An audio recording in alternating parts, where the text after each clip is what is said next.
So continuing on, we're going to look at some symbiotic relationships. And symbiosis really is defined as at least two organisms living together. There can be benefits to both organisms, and if there are, this is called mutualism. If one organism benefits and the other one is harmed, it's called parasitism.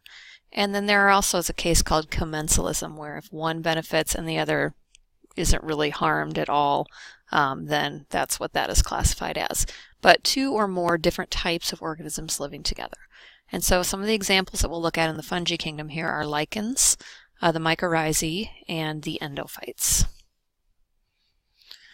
So in the case of lichens is usually a fungi and an algae living together, maybe a cyanobacteria, but definitely something capable of photosynthesis. And so these allow the species living together to actually live in harsher conditions. Fungi on its own is going to need a soil source. Algae on its own is going to need to be able to photosynthesize and be exposed to water. And so when you put these two together, they both have some kind of positive contributions that they bring to the table. So this allows them to live on some areas that are less likely for them to grow. And so I remember hiking in Sedona in Arizona. It's pretty warm.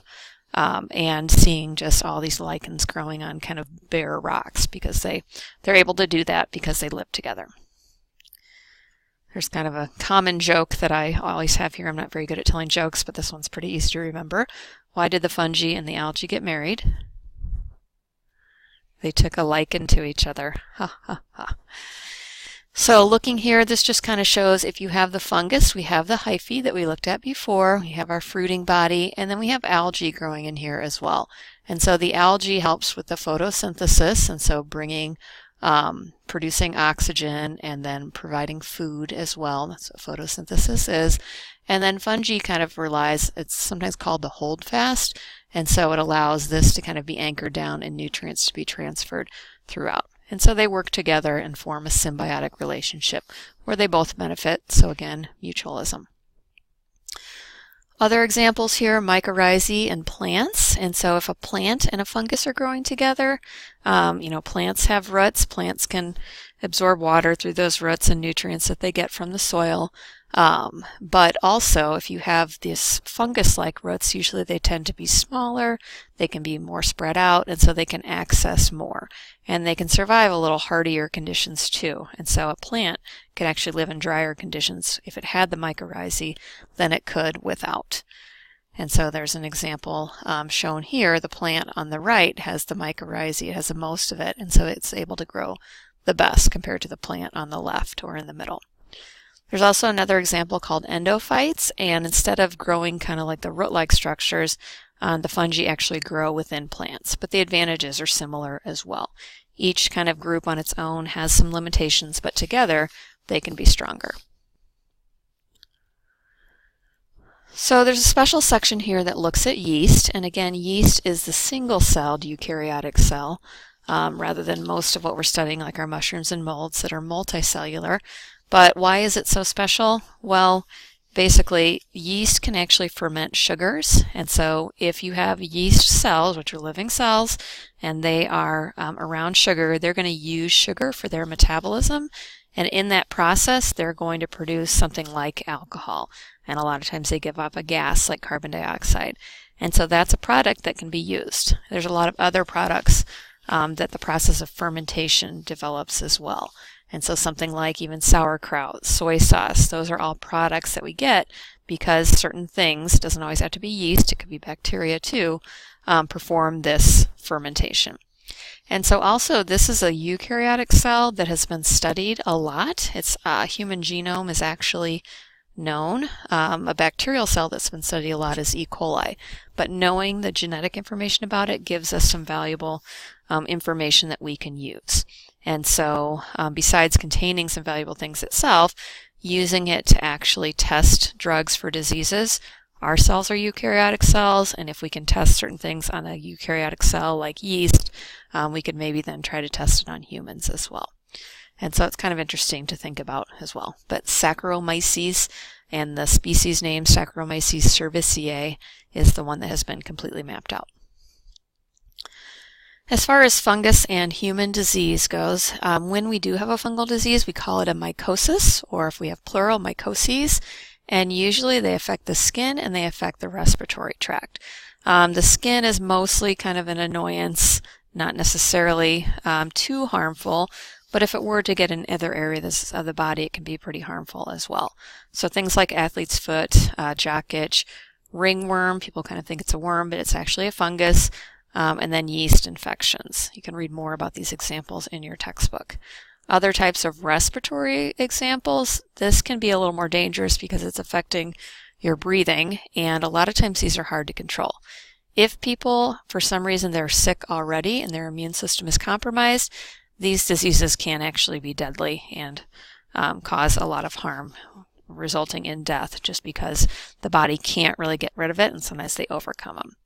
Fungal diseases, fungal species sometimes can be hard to kill because, again, our cells are eukaryotic cells and funguses are eukaryotic cells, and so we're trying to fight the same type of cell, and so we may actually be harming ourselves in the process as well. This is just a picture of ringworm. It classically shows up like a ring, and it's pretty common for people to have. A lot of times it shows up in wrestling. Pets can have it and can pass it on. But again, it's the fungal agent itself, and it's looking for a place to live and to grow. This would be a microscopic picture taken of ringworm, and you can see the mycelium, the branches that are spreading out, and then the spores that are on the end of those. This is Candida albicans. This is a type of yeast cell, and it's normal to have this on the skin, in the vaginal canal, and so it actually kind of competes with other bacteria that might try to come in, and so it usually has a pretty protective effect. But it's when maybe somebody takes an antibiotic and kills off all of the bacteria that then the yeast kind of go into overflow, and so there are more that grow because they don't have any competition, and that's when it can become a problem, and just having too much of it is not a good thing. But it is normal to have some. This just shows a life cycle. You see a lot of life cycles. You have to kind of look at them carefully and see which organism we're studying. This is Coccidioides, and so this is a fungus, and so it goes through some of its reproduction in the soil. And so you can see here an arthrospore is germinating into mycelium, and then you have the mycelium that forms in more arthrospores. Those spores are released, and they can get passed on a lot of times through inhalation. And then they found a new host. So they were living in the soil, which isn't really a host, but then they find a human host in order to kind of complete their life cycle and to keep going on from them. Human host, if they're in their lungs, they can cough them out, and then they kind of continue their life cycle there as well. Our other group that we're looking at that is not mentioned in your textbook, but I definitely want to bring up because it's kind of interesting and I think it's important, are the helminths. Helminths are a special type of worm. It is not something like an earthworm, but it does fall, worms are in the animal kingdom, and these types of worms are in the animal kingdom as well. And so the two major phyla that we'll be looking at are the Platyhelminthes and the nematodes. And so all of these worms are multicellular. They are eukaryotes. They have organ systems, and so to have an organ system, for instance, a digestive system, it can be as simple as having an opening for a mouth, a tube that processes, and then some sort of an anus. So it can be pretty simple systems.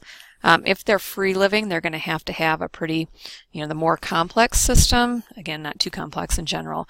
But if they're parasitic and they're going to rely more on a host, then usually they don't have as evolved systems, but reproduction can be very complex because they have to find hosts, and they really rely on hosts. So speaking of hosts, a lot of times when we look at life cycles, these organisms can have definitely more than one host. Sometimes they can have, 3 different types of hosts. But when we look at their life cycle, and they're all a little bit different, we have some things in common, and we break this down and call it the definitive host and the intermediate host. The definitive host is that which contains the adult. We can also talk about this as this is where sexual reproduction occurs in the case of Plasmodium that we study with malaria in a different chapter. But that just means that sexual reproduction takes place. But also just harboring the adult in the life cycle can make something a definitive host as well. And so then an intermediate host means that there's either the asexual reproduction that goes on, or there's the larval stage or an egg stage maybe. And so when we look at the life cycle, we'll see it as egg, larva, and adult. So it's just defining what's happening at that certain time. Sometimes a human could be a definitive host, sometimes a human could be an intermediate host in different cases as well. So this is just a life cycle of a fluke, and a fluke is a type of flatworm, and you can see here there are actually several hosts, and so there's a human host here, there's different animals that could be hosts, anything that's going to kind of pick this up as well. And then there can also be fish. So if this organism is living in an adult, lives in the small intestine, through the feces, it leaves the human and maybe it gets passed on to the water supply, and then maybe it finds its way into a snail, maybe it finds its way into a fish. Something eats the fish and then its life cycle gets passed on there as well. So it kind of depends. You can have some different hosts here, like I said, the human or different animals as well. But it's kind of the same idea in all of these cases as well. Looking for different hosts and different stages of their development happen. In this case, the adult is in the human that we see here, and so that would make this human, in this case, the definitive host. So as far as life cycles go, the general life cycle of helminths is egg to larva to adult. By the time these are adults, these are rather large organisms, so the reason they fall into the case of microbiology is because a lot of times it's when people ingest the eggs or the larvae and they can't see those as well. A lot of times in undercooked meat and whatnot, or infected waters, that can happen a lot. And so the adult would obviously be shown, but it's the other stages of the life cycle that can cause people to pass these on. And so sometimes we can also characterize them. A lot of times they may be hermaphroditic or monoecious, and this means that one animal contains both male and female reproductive parts. Or they can be separate, having a separate male and a separate female as well. So we definitely see both cases of this.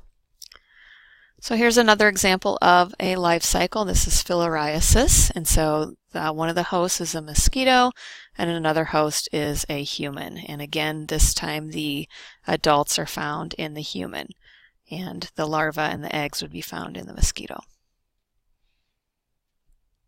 This is Tania. This is a type of tapeworm, and so here we have a human host and then we have maybe a pig as a host as well.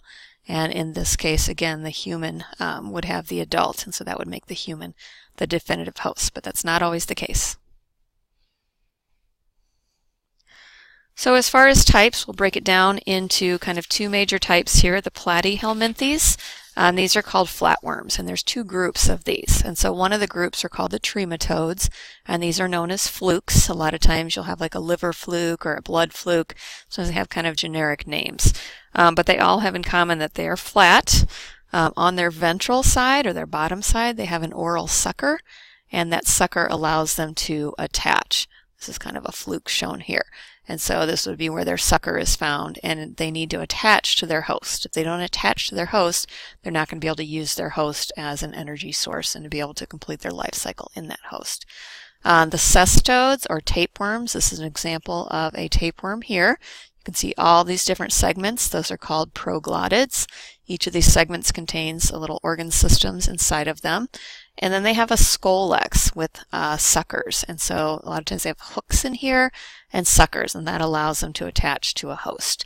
And so maybe if in the case of a human, if someone has a tapeworm in their intestine, they want to hook onto that intestine. They get to use the food from that person's intestine, and they get a lot of nutrients from there, and they can kind of develop and live in there as well. But if they can't attach, they're not going to be able to stay there.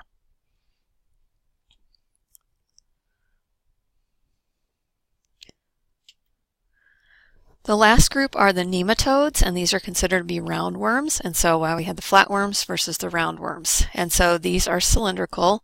Usually they're a little bit tapered. They're kind of skinnier at the ends. And these a lot of times can live on their own without a host necessarily, but they also can live with a host too. And so their digestive system is very complete. They have a mouth, intestine, and an anus to process their foods through as well. Again, with the infection, a lot of times it's that life cycle of egg, larva, and adult, and that's how they get passed on real easily as well. So this is kind of someone holding a bunch of roundworms in their hand. And then this is a case, this is heartworms. This is kind of common for dogs to have. And so basically the worms are literally taking over this heart and living in the heart. So eventually, if that's not treated, that can cause death to anything that's infected with it as well. So that kind of wraps up. Again, we have the fungi, which is in its own kingdom. We have just this special group, the helminths, which is part of the animal kingdom. And again, kind of a special addition to Chapter 8 there.